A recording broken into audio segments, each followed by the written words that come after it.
નમસ્કાર દર્શક મિત્રો, નવા વિડીયો સાથે આપ સૌનું હાર્દિક સ્વાગત છે. હું છું સોલંકી દર્શના. આજરોજ પાલિતાણા ખાતે આંબેડકર સર્કલે 6 ડિસેમ્બરે આપણા રાષ્ટ્ર નાયક દલિતોના સન્માનતા શિલ્પી ડોક્ટર બાબા સાહેબ આંબેડકરને તેમની નિર્વાણ તિથિએ શ્રદ્ધાંજલિ અર્પણ કરી તેમજ તેમણે આપેલું જ્ઞાન, સ્વાભિમાનનો સંદેશ અને ન્યાય સમાનતાથી ભરેલ સંવિધાન આજે પણ કરોડો લોકો માટે આશાનો પ્રકાશ છે. તેમના વિચારો જીવંત છે. તેમની લડતથી મળેલ અધિકારો આપણું ગૌરવ છે અને તેમનો સંદેશ આપણા હૃદયમાં સંકલ્પ બની રહે છે. બાબા સાહેબને હૃદયપૂર્વક નમન સાથે પાલિતાણાના ધારાસભ્ય સહિત આગેવાનો દ્વારા શ્રદ્ધાંજલિ અર્પણ કરવામાં આવી હતી. બ્યુરો ચીફ દિનેશકુમાર બાબરિયા ઘેટી સાથે કેમેરામેન જયંતિ મારુ સાથે રિપોર્ટર જીતેન્દ્ર સોલંકી, રામધરી.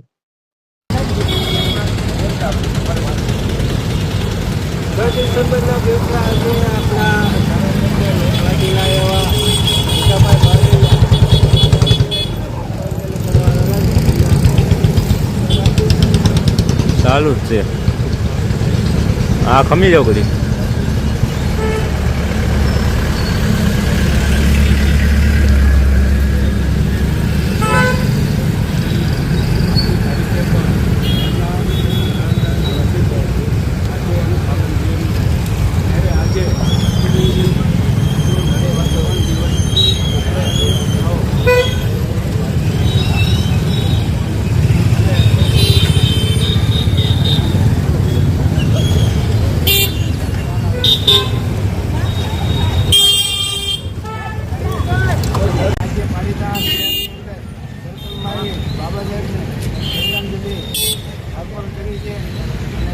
ભાઈઓ આવ્યા છે એનો ખૂબ ખૂબ આભાર અને અભિનંદન. જય ભીમ, નમો બુદ્ધાય. બંદોબસ્ત આવેલા ડૉક્ટર બાબા સાહેબ આંબેડકરના સર્કલે 6 ડિસેમ્બરના દિવસે ડૉક્ટર બાબા સાહેબ આંબેડકરના ચરણોમાં કોટે કોટે વંદન. ડૉક્ટર બાબા સાહેબ આંબેડકર ત્યાં આ દેશના સંવિધાનના ઘડવૈયા છે, મહાપુરુષ છે. એટલા માટે દર વર્ષે અમે આવા કાર્યક્રમો કરીએ છીએ. 25 ડિસેમ્બર હોય, 14મી એપ્રિલ હોય, કે સંવિધાન દિવસ હોય, આ તમામ કાર્યક્રમો એટલા માટે કરીએ છીએ કે માત્ર ને માત્ર બાબા સાહેબ આંબેડકર કોઈ શોષણ જ્ઞાતિ માટે આ સંવિધાન લખ્યું નથી. 18 વર્ષને લઈ અને બાબા સાહેબ આંબેડકરે જે બંધારણ કર્યું છે, ખાસ કરીને તો સ્ત્રીઓને જે મુક્તિ તરી અપાવી છે. અને આ માટે બાબા સાહેબ આંબેડકરને આજના દિવસોએ ભૂલી અમારીથી નહીં જવાય.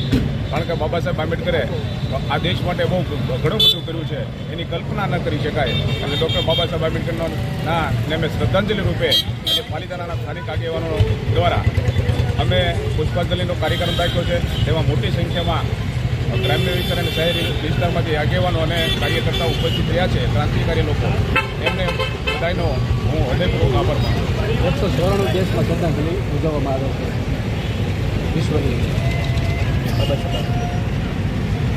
તો આખા વિશ્વની અંદર, આપણા ભારત દેશની અંદર, એમાં પણ આખે તાલુકા મથક, જિલ્લા મથક, ગ્રામ્ય કક્ષાએ પણ હવે તો લોકો જાગૃત થયા છે, ઉજવણી કરવા માંડ્યા છે. કારણ એને બાબા સાહેબના વિચારો ખરેખર બાબા સાહેબથી હવે લોકો વાંચવા માંડ્યા છે. બાબા સાહેબને ખરેખર નજીકથી એ લોકોને ખ્યાલ આવ્યો કે ખરેખર આ દેશનું સંવિધાન જે બાબા સાહેબ આંબેડકરને જેને જે એના સંવિધાનથી આ દેશ ચાલતો હોય, તો લોકો અને અન્ય સમાજના લોકો પણ બાબા સાહેબથી વધારે નજીક આવતા થયા છે. અને આજે તમે જોશો તો તમામ સમાજની અંદર જાગૃતિ આવી છે. એનું કારણ માત્ર સંવિધાન છે.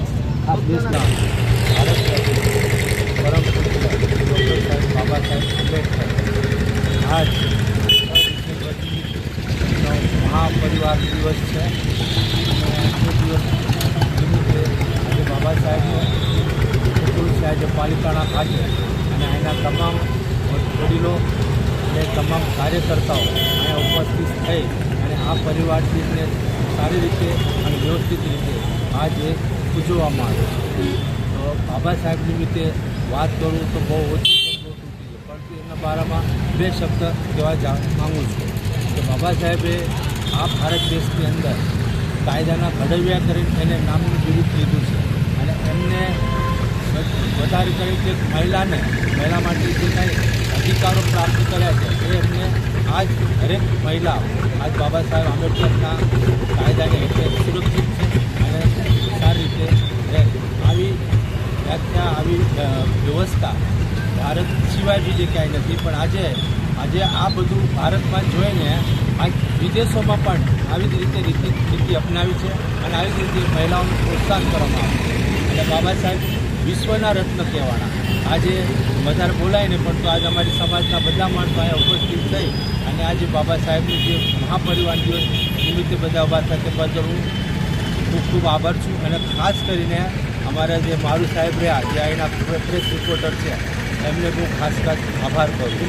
દિનેશભાઈ મારું જય ભીમ દિનેશભાઈ બાબરિયા આપણી સાથે જયંતિભાઈ મારું બી એમનો બી ખૂબ ખૂબ આભાર છું કે તમે બાબા સાહેબ આંબેડકર નિમિત્તે આટલો પ્રેમ જતા તે બદલ હું ખૂબ ખૂબ આભાર છું. પરમ પૂજ્ય ડૉક્ટર બાબા સાહેબ આંબેડકર ભારત વિશ્વરત્ન બાબા સાહેબ આંબેડકરને કોટી કોટી પ્રણામ. અને કાંતિભાઈ સાંગીત અને હું અમે મુંબઈથી અહીંયા ઉપસ્થિત થયા છીએ અને અહીંના આગેવાનો અને અહીંના કાર્યકર્તાઓ સાથે અમને બાબા સાહેબને આજે શ્રદ્ધાંજલિ દેવા માટે મહાપરિવાર દિવસના નિમિત્તે અમને અહીંયા સહકાર્ય મળ્યો અને અમને લાભ મળ્યો તે બદલ અમે અહીંના કાર્યકર્તાઓનો અમે આભાર માનીએ છીએ. અને આ અમે હર વર્ષે મુંબઈમાં શિવાજી પાર્કમાં 5, 6 અને 7 ડિસેમ્બરે અમે મોટો કાર્યક્રમ કરીએ છીએ રિઝર્વ બેંક તરફથી અને અમારા SC ST સંગઠન તરફથી. પણ આજે અમારા અહીંયા હોવાથી અમારે ત્યાં નહીં જવાનું પણ અમે અહીંયા બાબા સાહેબના ફૂલ અર્પણ કરી અને બહુ ખુશ થઈ ગયા છીએ. અને અહીંયાથી જોયું મેં કે બાબા સાહેબ પ્રત્યે લોકોને જાગૃતતા આવી ગઈ છે અને બાબા સાહેબ માટે જેટલું બી કહેવી એટલું ઓછું છે. અને બસ અમારા શબ્દ કહી જય ભીમ, જય બાબા સાહેબ, જય પિતા.